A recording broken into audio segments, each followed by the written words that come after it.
Buenos días, bienvenidos a esta segunda jornada de nuestro congreso símbolo Luz de Nicea. Vamos a dar comienzo a la sesión de la mañana y comienzo presentando, no tengo el honor de presentar al profesor Amaury Vegas de Dam, que es jesuita, nacido en Bélgica.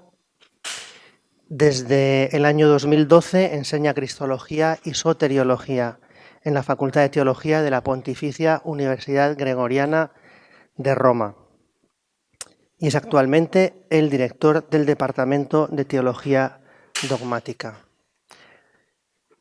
Y hoy nos va precisamente a hablar de un tema con el que está muy familiarizado. La ponencia se titula Cristología y Soteriología a la luz de Nicea y le damos sin más la palabra. Muchas gracias. Gracias por la invitación y gracias a los organizadores. Pido disculpas por los errores que puedo cometer en español y por el uso del griego en el PowerPoint, aunque sea el griego del símbolo de Nicea, cuya traducción conocemos bien en nuestras lenguas, y pido paciencia por el acento mezclado de italiano y francés. Trataré la cuestión en 4 puntos en la diapositiva: una cristología relacional, trinitaria y filial, una cristología escriturística, judeocristiana y hermenéutica, una cristología económica y teándrica, una soteriología a su vez relacional, trinitaria y filial. Una cristología relacional, trinitaria y filial. Consideraremos sucesivamente la elección de la propiedad de paternidad relacional en vez de la agenesia, la ingeneración, el acento sobre la filiación divina de Jesús, la relación entre la monarquía del Padre y la generación del Hijo, el homoousios como señal de identidad y distinción, y al final terminaremos este primer punto con un breve sumario. Paternidad relacional. Creemos, pisteomen, esta palabra es conjugada en el plural, la palabra en azul, para indicar la fe de todos los que han sido bautizados en el nombre del Padre y del Hijo y del Espíritu Santo y forman el cuerpo de la Iglesia. Esta expresión creemos no es repetida 3 veces por cada persona divina, sino empleada una sola vez en todo el texto, como para indicar la dimensión monoteísta de esta fe, que abarca igualmente, sin subordinación, el Padre y el Señor Jesucristo y el Espíritu Santo, conectados entre ellos con la conjunción kai y en viola y subrayado, que como en las doxologías indica al mismo tiempo la identidad y la distinción. La locución creemos está seguida por la preposición eis en verde y en cursivo, literalmente hacía, que evidencia el movimiento dinámico del acto de fe que desde el creyente se dirige a las 3 personas. Además, el símbolo no inicia diciendo creemos en una sustancia o esencia divina, sino más bien fiel a la revelación neotestamentaria y en particular a la oración dominical, el Padre Nuestro. Dice, creemos en un Dios Padre, en rojo, Padre Todopoderoso, artífice del cielo y de la tierra. El acento de la confesión doxológica cae inmediatamente sobre la paternidad, propiedad peculiar del único Dios de Israel, revelado por Jesús en los Evangelios. Cierto, aislando esta primera frase, se podría pensar a una paternidad metafórica referida al ser divino en relación con la creación. Pero el artículo cristológico que sigue, en el artículo cristológico que sigue, la palabra Padre, lo vemos, es repetida 3 veces en relación con al Señor Jesucristo, el Hijo unigénito. Por tanto, Padre es usado en el símbolo como término correlativo para establecer una relación de tipo personal, análoga a la relación establecida por la generación humana. Esta relación personal es ordenada y unidireccional. El Padre ha generado el Hijo ha sido engendrado por el Padre, y desde este punto de vista no hay reciprocidad. Pero esta relación es también mutual y bidireccional. No hay padre sin hijo, no hay hijo sin padre. En este modo, el símbolo afirma que Dios en sí mismo, desde siempre, es Padre y Hijo, de manera que si es único, no es solitario. Hilario subrayará este punto muy a menudo durante el debate del IV siglo. Por eso el primer artículo del símbolo, dedicado al Padre, llama al segundo, dedicado al Hijo, tal como el segundo llama al primero. Desde Orígenes, argumento característico de los defensores de la eterna generación del Hijo, es propio el hecho que disminuir el Hijo es disminuir el Padre, y poner su generación en el tiempo o antes de los tiempos, es decir, en modo precósmico, pero no en la eternidad, es sustraer a Dios la dignidad de ser Padre desde siempre. Es verdad que el símbolo no cualifica explícitamente la generación para decir si la entiende como eterna o como precósmica, pero implícitamente en el contexto de las otras afirmaciones de la confesión de fe y en correlación con el anatematismo final, parece que se deba entender que es eterna. Es también verdad que más tarde el símbolo que el Concilio de Calcedonia atribuye al Concilio de Constantinopla quitará la expresión ectes usias tu patros y añadirá antes de los siglos, retomando las expresiones caras a Eusebio de Cesarea, a Dario y a muchos de los símbolos alternativos del IV siglo. Sin embargo, la recepción del símbolo niceno-constantinopolitano parece haber entendido la expresión antes de los siglos como equivalente a eterno. En la perspectiva del símbolo, Dios aparece así eternamente como fecundidad generativa, como fuente de vida comunicada, como origen de una alteridad increada, es decir, como amor que se difunde hacia el Hijo y hacia la creación.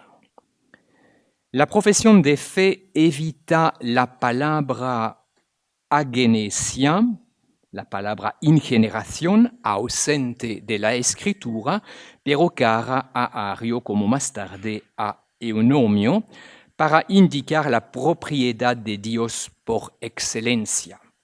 La genesia, término filosófico construido con alfa privativo, es decir, como negación de la generación, no solo excluye por definición el Hijo generado del ser verdadero Dios, sino más bien aísla a Dios de toda otra realidad que podría provenir de él.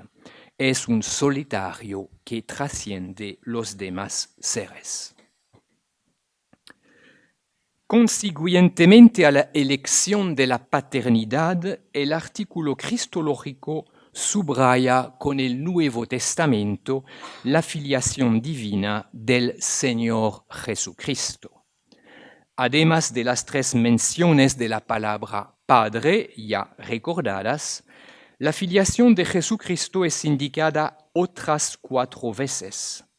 Una vez con la palabra Hijo, en rojo, una vez con la palabra unigénito, en verde, 2 veces a través del verbo que menciona la generación en azul. En cambio, el símbolo evita las palabras verbo, logos, sabiduría, Sofía, e imagen, eikon. La primera, verbo, era propia a Juan. Tal vez sea evitado de usarla porque podía ser entendida o en sentido modalista sabeliano o, según la teología del logos a 2 fases, como lo que había sido proferido en Dios al momento y en vista de la creación. Se ha evitado también la palabra sabiduría, tal vez para evitar de entrar en el conflicto de las interpretaciones suscitado por las ambigüedades lexicales del texto de Proverbio 8, 22, 25. Han evitado asimismo la palabra imagen, propia de Pablo, y que algunos meses antes, al inicio del 325, en el Concilio de Antioquía, el Concilio de Antioquía había empleado. Han temido quizás su ambivalencia. En efecto, esta palabra imagen podía ser interpretada o como expresión de una perfecta semejanza o como algo necesariamente inferior al arquetipo. Los 2 primeros artículos del símbolo subrayan la monarquía del Padre, su plenitud fontal, su primitas en la generación del Hijo y después en la procesión del Espíritu. Solo el Padre es llamado Dios a secas, en rojo. Se recupera así la trascendencia que la palabra agenesia entendía manifestar, pero en una perspectiva relacional. Dios es autocomunicación de vida. Mientras la preposición ek, de, vuelve 5 veces en rojo, para subrayar que el Hijo es Dios de Dios y deriva únicamente del Padre. El Hijo no es fuente de su existencia, es generado como unigénito por el Padre, recibe su ser del Padre, de él tiene su verdadera divinidad, por lo cual la expresión luz de luz tiene que ser interpretada en sentido fuerte.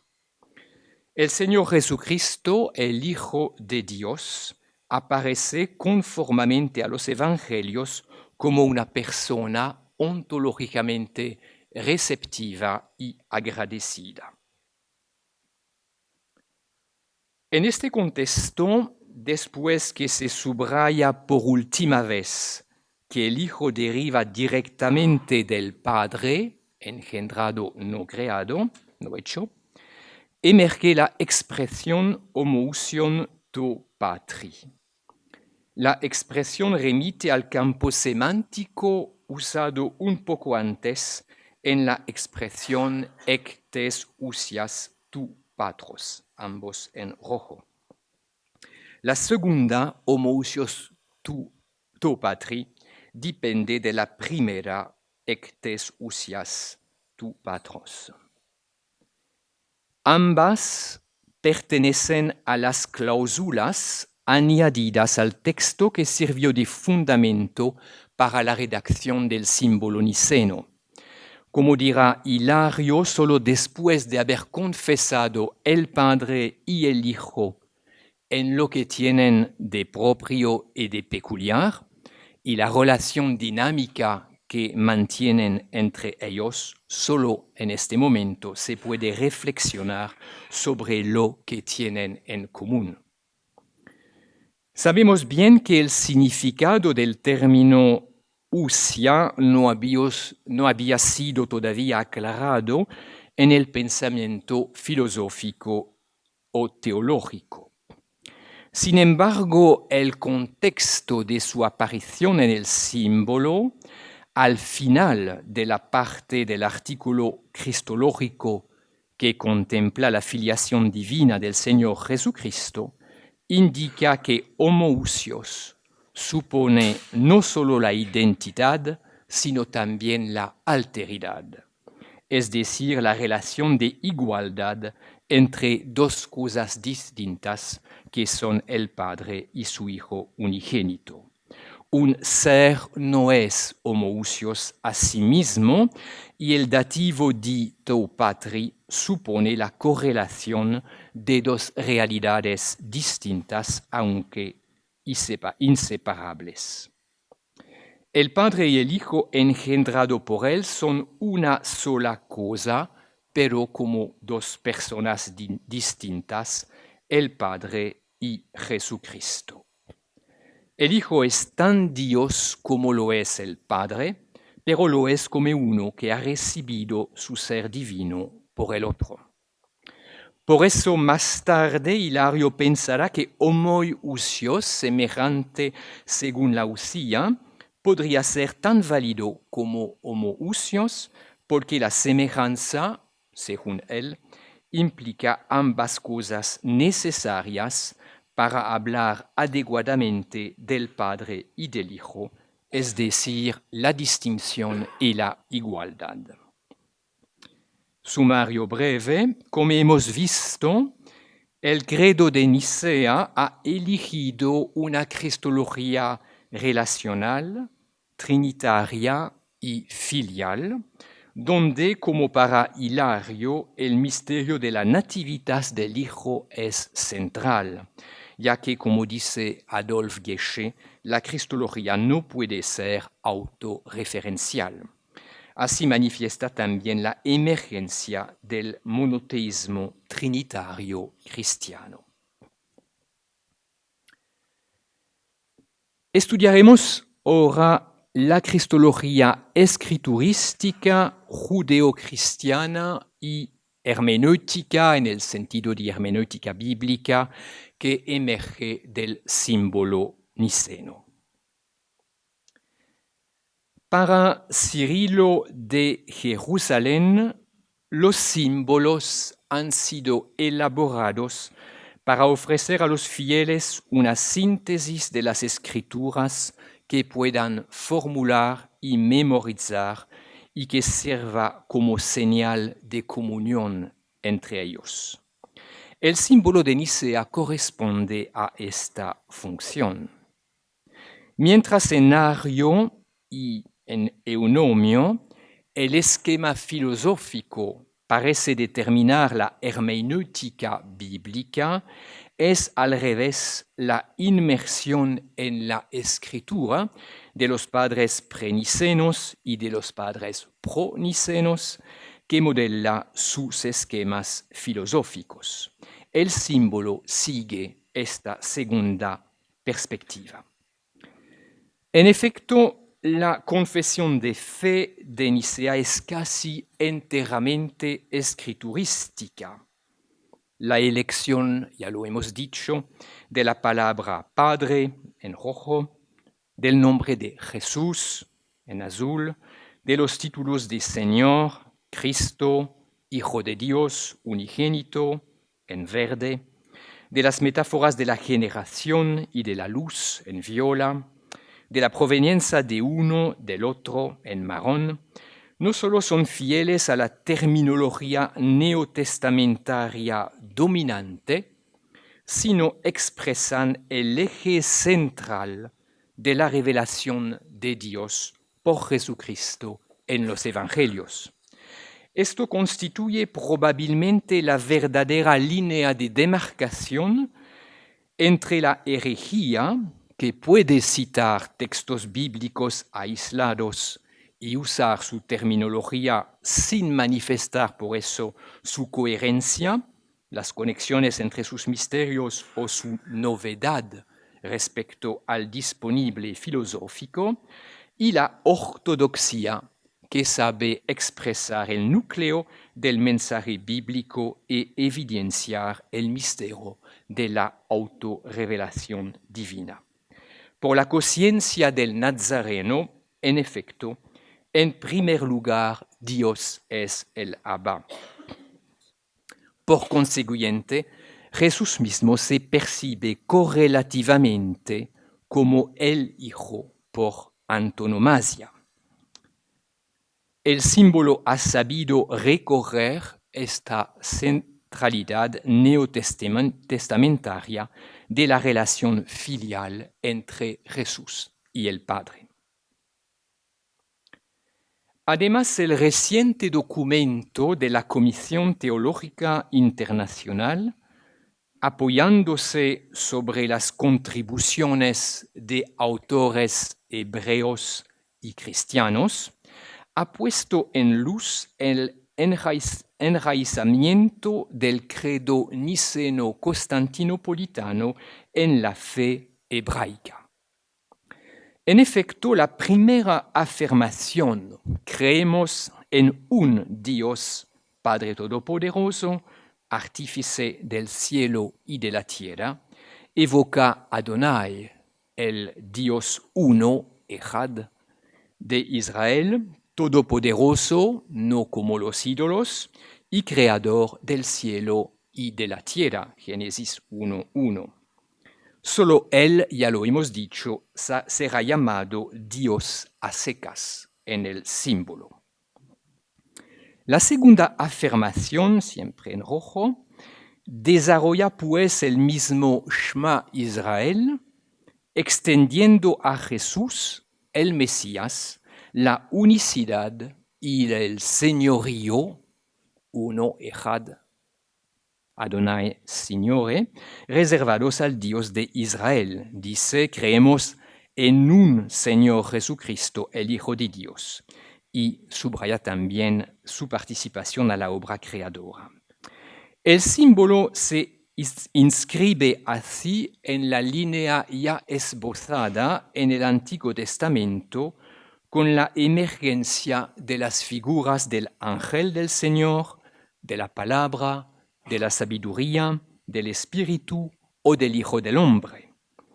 Estas figuras contemplan una cierta pluralidad en el único Dios. Son distintas de Dios, pero al mismo tiempo interiores a su misterio y obran con él en la creación y en la historia de la salvación. El credo niceno recoge así también la literatura intertestamentaria y la reflexión de Filón sobre el logos intermediario entre Dios y el mundo. Esta perspectiva sigue Jesús mismo, que en Marcos 12, después de haber confesado lo Shema Israel para contestar a la pregunta sobre el mandamiento principal, alude en su debate sobre el Cristo Hijo y Señor de David a una posible pluralidad en el único Dios de Israel. Por último, esta línea la retoma Pablo en la prima a los Corintios 8:6. El apóstol había ya extendido a Jesús la unicidad y el señorío divinos, un Señor Jesucristo por quien son todas las cosas. Igualmente, el Antiguo Testamento ya presenta un Dios que interviene en la historia, que hace alianza con su pueblo, que planta su tienda en Israel. Así inicia ya en el Antiguo Testamento un proceso de encarnación o de incorporación de su palabra o de su sabiduría en la letra de la Escritura y en la historia.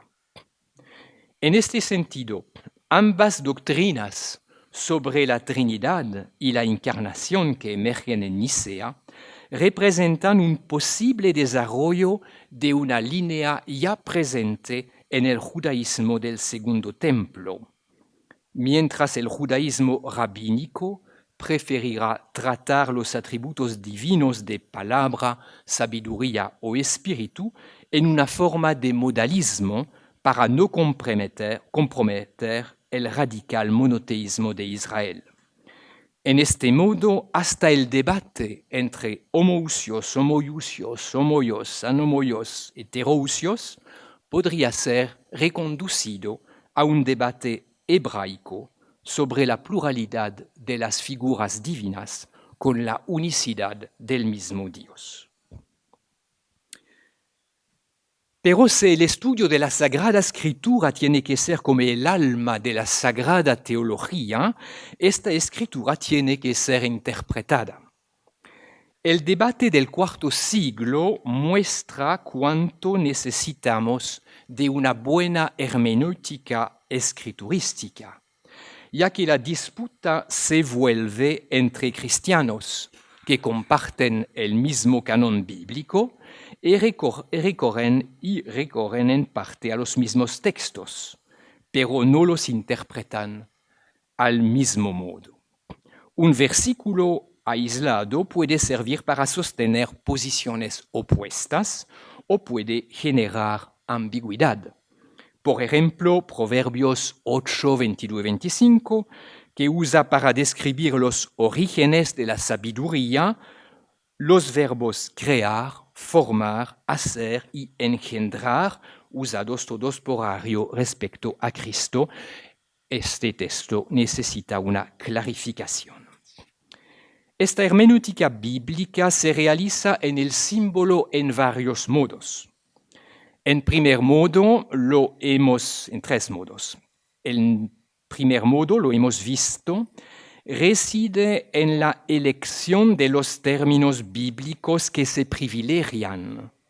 Así, por ejemplo, el binomio Padre-Hijo, los títulos de Señor, Cristo, Hijo de Dios y unigénito, la mención de la unicidad divina, etc. Son las palabras en rojo.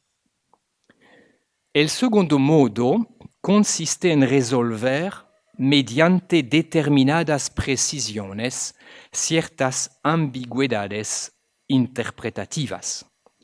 Así la expresión engendrado no hecho, que instituye una clara separación entre las realidades increadas y las creadas, obliga a revisar ciertas lecturas de Proverbio 8. La cláusula Dios verdadero de Dios verdadero constriñe a pensar que el hecho que el Padre sea más grande de Jesús, porque lo ha generado, no implica, como mostrará Hilario, que el Hijo sea más pequeño que el Padre, porque el Padre le ha comunicado todo su ser divino, excepto la paternidad. Son las palabras en azul. El tercer modo de hacer esta hermenéutica bíblica hace recorrido a dos locuciones extrabíblicas presentes en el lenguaje filosófico y común en un proceso de parcial inculturación del lenguaje de la fe, ecte sucias tu patros y homoousios tu patri en verde. Estas expresiones miran a través de una cierta helenización de las formulaciones de la fe a preservar la genuinidad de la revelación bíblica frente al riesgo de una helenización conceptual de la fe representada por la herejía.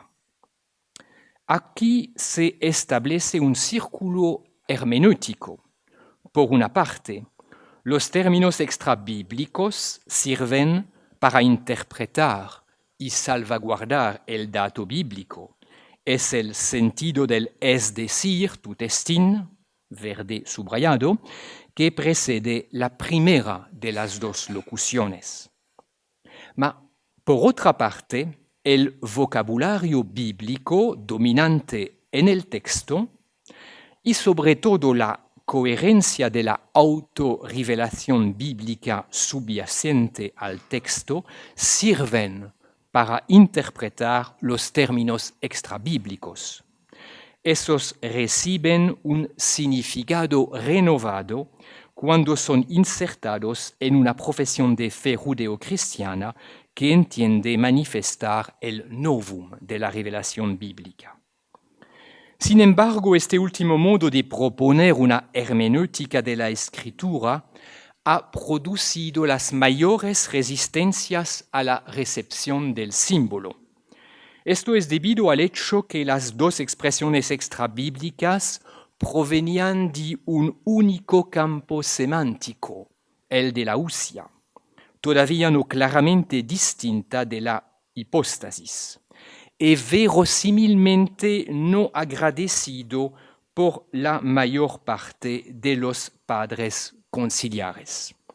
Es muy probable que el acuerdo sobre estas fórmulas no sea debido solamente a la intervención del emperador, sino a un malentendido, tal vez providencial, es decir, que cada uno las interpretaba según su propia teología. El debate del cuarto siglo ha llevado dos frutos importantes. El primer es de haber suscitado un camino de clarificación terminológica y conceptual, iniciado con Atanasio e Hilario y llevado a cumplimiento con Basilio de Cesarea, con las claras distinciones entre ousia, physis, hipóstasis y prosopon. El segundo fruto es que los símbolos alternativos que los sínodos habían intentado escribir fueron a menudo prolijos, mal estructurados y ambiguos. Por contraste, el símbolo niceno, por la cualidad de su estilo claro, limpio y esencial, se ha revelado como el más idóneo a la memorización de las principales verdades de fe de la escritura por parte de los fieles y a su recitado en la liturgia.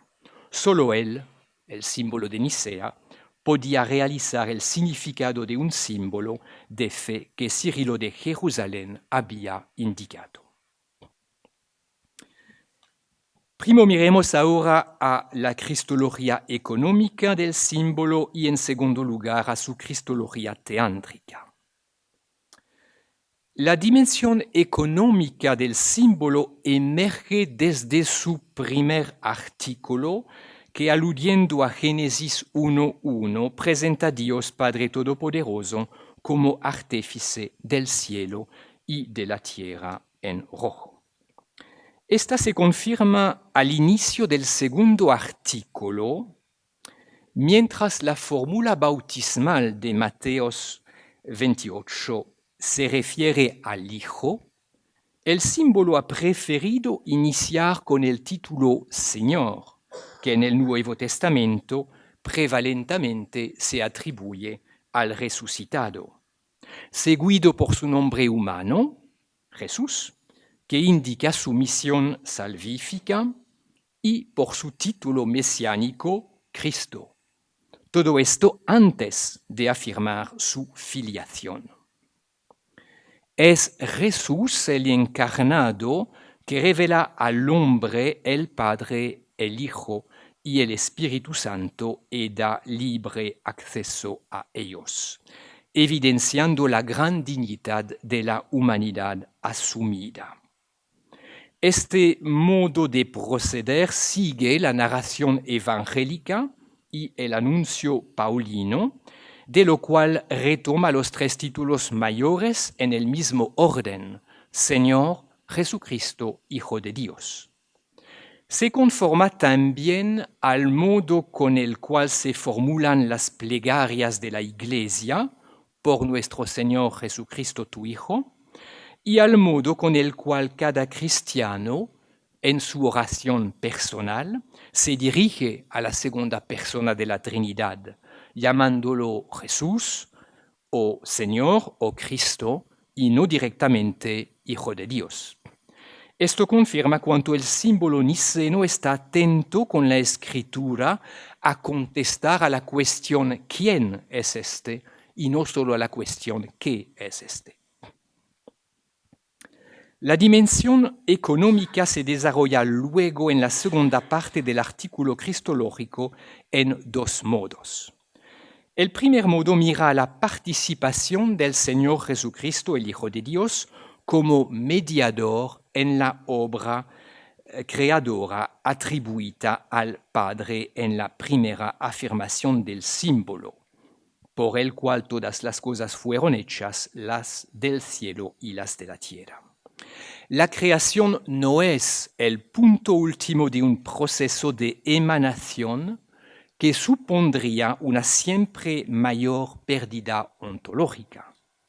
Es el fruto de la acción conjunta del Padre y del Hijo, y esto constituye su dignidad ontológica. La implicación en la creación del que está en el seno del Padre lleva a pensar la salvación como una nueva creación. El segundo modo de subrayar la dimensión económica mira a la bajada, a la encarnación y al humanarse del Señor Jesucristo, el Hijo de Dios, en verde. Tal venida está finalizada al bien de la humanidad, por nosotros los hombres y por nuestra salvación. La primera parte de la expresión, por nosotros los hombres, podría referirse a la salvación en el sentido amplio del término, es decir, a la vocación del hombre a la filiación divina, mientras la segunda parte de la expresión, por nuestra salvación, se refiere a la salvación en el sentido estrecho, es decir, a la liberación y reconciliación del hombre pecador. El artículo cristológico prosigue mencionando el sufrimiento, la resurrección al tercer día, la ascensión a los cielos y la venida para juzgar a los vivos y a los muertos en viola. El símbolo niceno-constantinopolitano se quedará fiel al modo de proceder de todos los símbolos que se articulan en torno a la encarnación y al misterio pascual y no consideran ni la vida escondida ni la vida pública de Jesús. La cristología busca llenar este vacío para abarcar toda la vida de Jesús en su unidad. Una cristología teándrica. La unidad teándrica de la persona de Jesucristo es implícita en el símbolo. En el texto, un Señor Jesucristo, el Hijo de Dios, en rojo, es el único sujeto de todas las afirmaciones que siguen, sea las que consideran su filiación divina, sea las que meditan su papel mediador en la creación, sea las que consideran su asunción de la humanidad con todas sus consecuencias. Como la escritura, el símbolo recorre a la comunicación de los idiomas. Las propiedades de la divinidad y de la humanidad son atribuidas al mismo y único sujeto Jesucristo.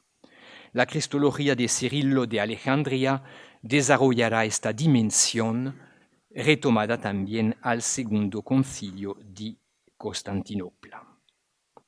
Igualmente, el doble homoousios de la misma sustancia del Padre según la divinidad y de la misma sustancia de nosotros según la humanidad, este doble homoousios explicitado en la definición de fe de Calcedonia está ya implícito en la segunda parte del símbolo que subraya la realidad de la humanidad asumida, conjurando el riesgo de interpretación docetista del esquema logos-sarx de Juan 1.14, indicado con el verbo sarko, con el recorrido complementario al esquema logos-anthropos, indicado con el verbo enantropeo, y mencionando el padecimiento y la resurrección de Jesucristo, son las palabras en azul.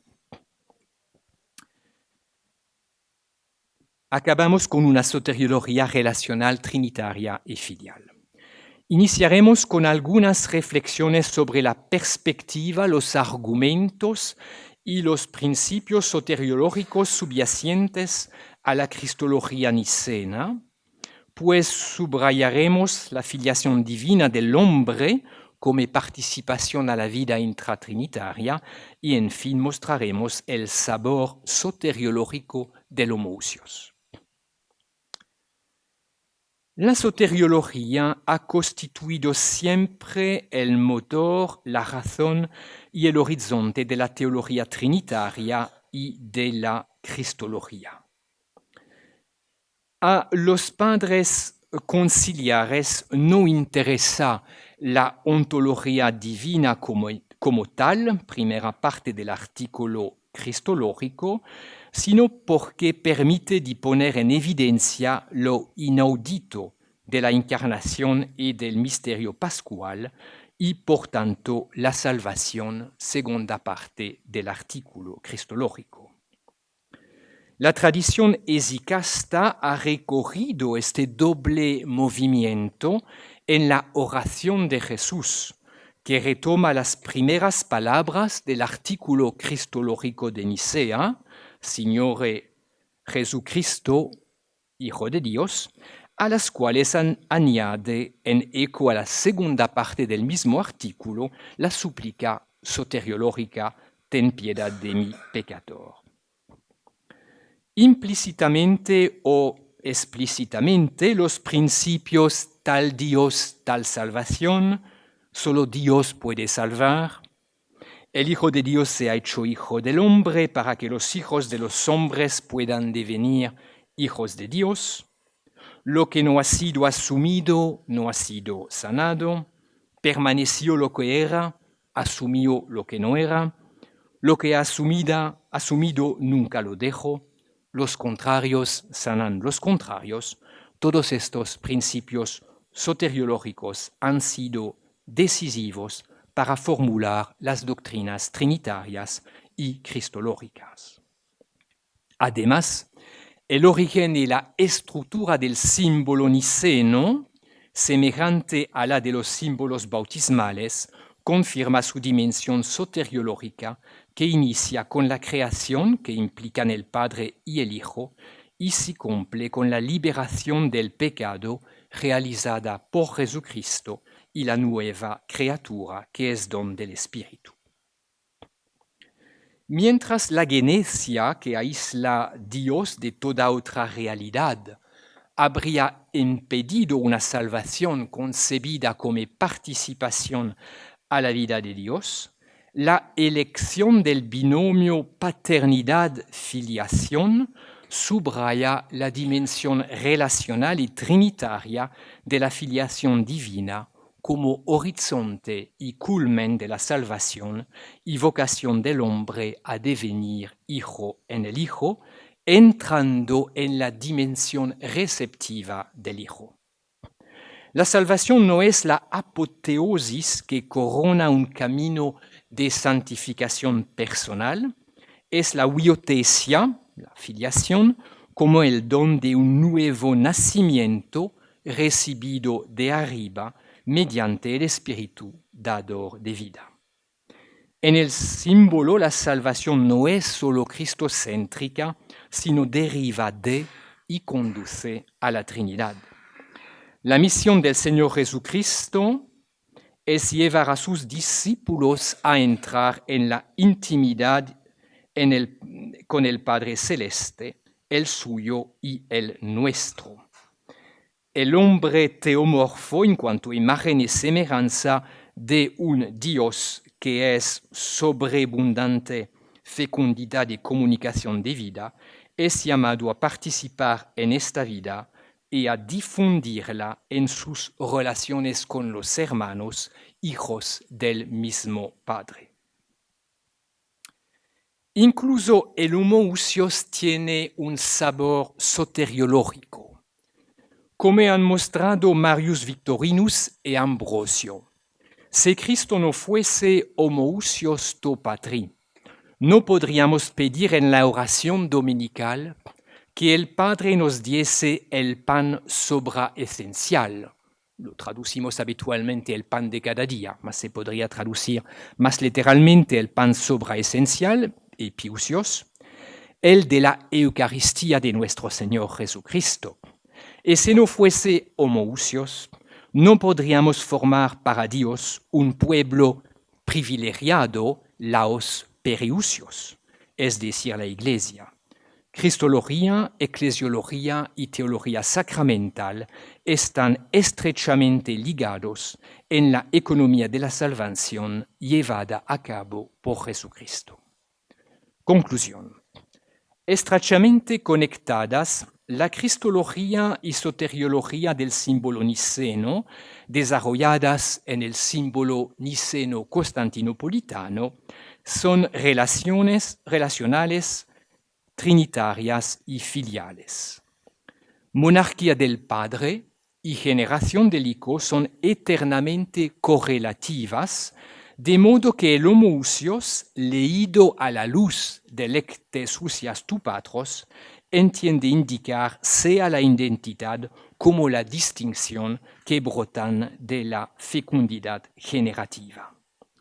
Estos aspectos manifiestan el enraizamiento del símbolo en la escritura y en la tradición judeocristiana, de la cual ha sabido proponer una justa hermenéutica a servicio del novum de la autorrevelación de Dios en la historia.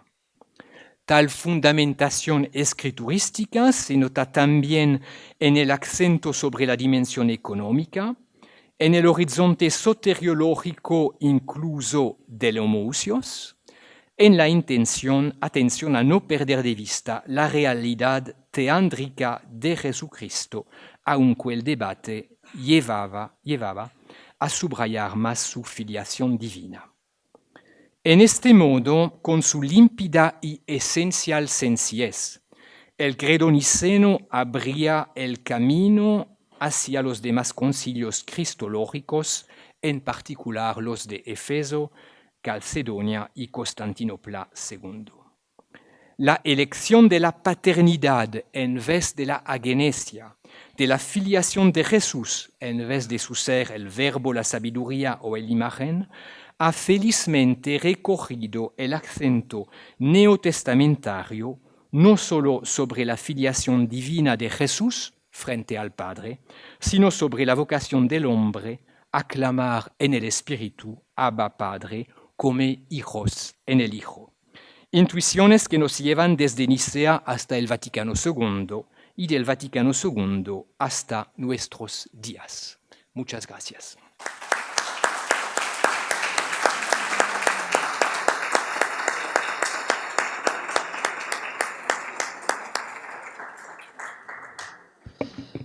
Muchas gracias, Amaury Begas de Dam, por la ponencia, que a mi juicio ha sido muy profunda, detallada, precisa y a la vez muy clara. Y se abre el turno de preguntas, observaciones, diálogo. Tienen la palabra.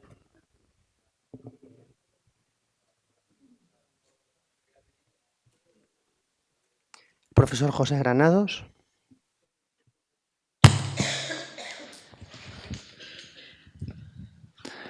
Muchas gracias por toda la presentación tan completa. Mi pregunta es un poco por la soteriología. está claro que el argumento soteriológico después de Nicea habla de la divinización del hombre. Es decir, podríamos decir, no bastaría un ser divino, angélico, para divinizar al hombre, porque solamente si Cristo es el Hijo de Dios lo puede llevar a Dios. Hay otra vertiente que es la superación del pecado. San Anselmo ya en el medioevo dirá que también para reparar el pecado hacía falta que fuera Dios el que nos salvara, ¿no? La pregunta es si ese argumento, es decir, no solo la divinización, sino también la liberación del pecado, se encuentra en el ámbito patrístico.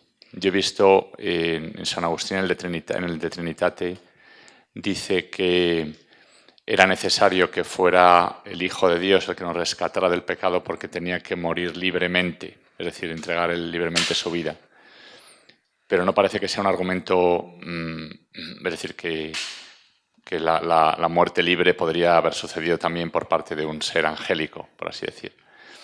Bueno, la pregunta es si en el ámbito patrístico se encuentra también el argumento soteriológico que defiende la divinidad del Hijo a partir de, por así decir, la profundidad del pecado. Es decir, que solamente Dios puede, esto creo que es Dante luego, ¿no? Dice solamente la altura de Dios puede llenar la bajeza del pecado.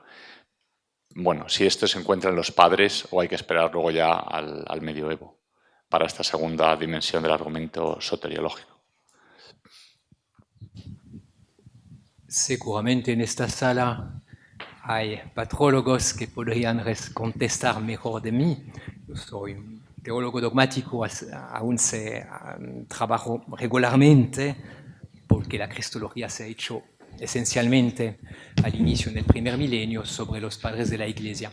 Mi respuesta sería positiva, es decir, que para las dos cosas necesitamos que el Salvador sea Hijo de Dios, hecho Hijo del hombre. Solo Dios puede salvar.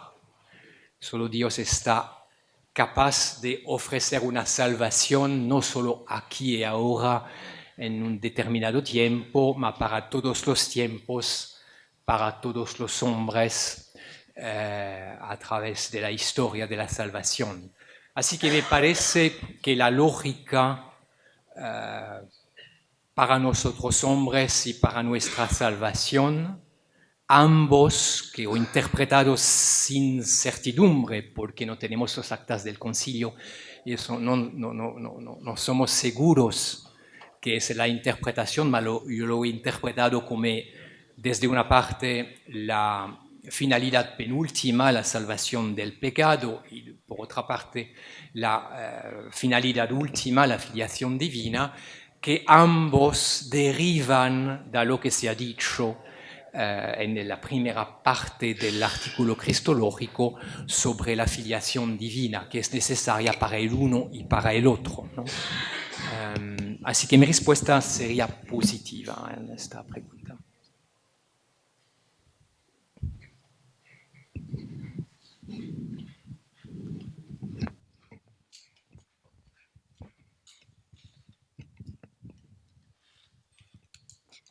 Mientras piensan en otra pregunta, solo pedir un favor, que es las personas que llegan más tarde suelen subir por detrás y sentarse en las primeras sillas disponibles a mano derecha. Entonces, los que llegan antes, si pudieran sentarse un poco más hacia la izquierda, después evitábamos tener aquí a más gente. Así también estáis más centrados. Muchas gracias.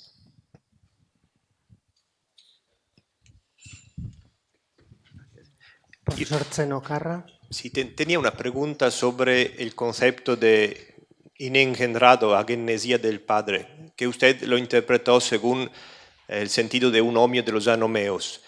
Y mi pregunta es si ya en el nivel de Nicea las fuentes arianas permiten fundamentar en esa significación, o sea que la agenesia excluye un hijo, o si es una lectura tomada de Constantinopla hacia atrás. La idea que la agenesia sea una propiedad peculiar de la primera hipóstasis ya aparece en los pocos textos que tenemos de Ario, especialmente, si recuerdo bien, en la carta a Alejandro de Alejandría, ¿no? Donde subraya monos, anarcos, etc., ¿no? Y indica también la agenesia, aún se desarrolla más en el pensamiento de Eunomio más tarde, ¿no? Es significativo para mí que han elegido la palabra padre, que es una palabra de la escritura central en la revelación neotestamentaria, y que han evitado de hablar de la agenesia. Aún si la agenesia tendrá que ser recuperada más tarde, ¿no? Atanasio como Hilario dicen a los adversarios del homoousios que pretenden que la palabra no es escriturística, responden a dominem, pero usan ustedes todo el tiempo la palabra agenesia, que no es tampoco en la escritura. Y vemos como, por ejemplo, Hilario en el De Synodis recupera el valor de la agenesia en relación con la paternidad. Así que en este momento eligen la palabra padre, que instituye inmediatamente una relación padre-hijo, que es lo que tienen que demostrar, y no hablan de la agenesia sin negar que sea posible, como no usan el verbo, la sabiduría o la imagen, tampoco la niegan. Pero en este momento parece que elegir el eje padre-hijo sea la cosa más importante para subrayar esta relación, esta dimensión central de la revelación neotestamentaria. No sé si he contestado a la pregunta. Una última pregunta.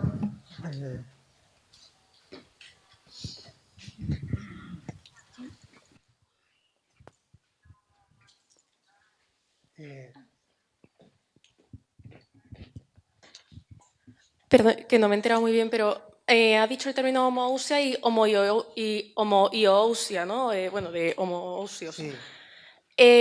La diferencia de ambos términos, porque uno es anatema y el otro no, o los dos sirven para la ortodoxia, por así decirlo, porque no sé si al final se establece una diferenciación racional, por así decirlo, dentro de la filosofía griega, de los términos griegos, en la diferencia, me refiero, en la fusión, por así decirlo, entre antropotocos y la ousia de Dios, supongo. No sé si al final se deja como misterio y si al final las dos son aceptadas o si no tengo. Allora, es interesante lo que hace Atanasio, no inmediatamente, ma más tarde, en el De Synodis y en el Tomus ad Antiochenos, cuando busca el acuerdo con los que profesan el homoousios, y no solo el homoousios. Tenemos una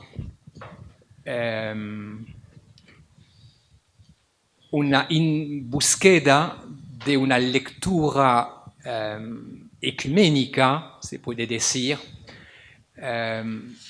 con la idea que se puede expresar la misma fe con palabras diversas.